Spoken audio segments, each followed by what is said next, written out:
এই মালিক কি করছো কি করছো? আমাকে এমন ভাবে কেউ না, আমাকে কেটে লবণ মরিচ দিয়ে মাখিয়ে খাও, দেখবা ভালো লাগবে। এই মালিক এই বুকু চুদারে খাইলে কি দাঁত দিয়ে খাইতে খাইতে হয়? ও বলতেছে ওরে কাইটা লবণ মরিচ দিয়ে মাখায় খাইলে নাকি ভালো লাগবে, তাই খাচ্তেছি। কেউ দুধ বেচে মদ খাও, আবার মদ বেচে দুধ খাও, আমার কি? মালিক আপনি ওর কথা কান দেন না তো, আপনি কাটেন। এরা খাওয়ার লাগে আবার আমাকেও লাগে। কোন দেশে সহবাস করি আমরা? ওটা সহবাস হবে না, ওটা বসবাস হবে। ওই একটা হইলি। তোদের জ্বালায় আর বাঁচলাম না, কোনো কিছু খাইলে ওটার ভিতর আমার নিয়ে যাস।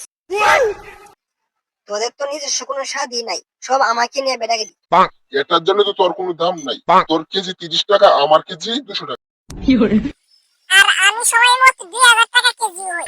মালিক আপনি খান তো, এই বাল পাকনা গুলো কথা শুনতে আর ভালো লাগতেছে না।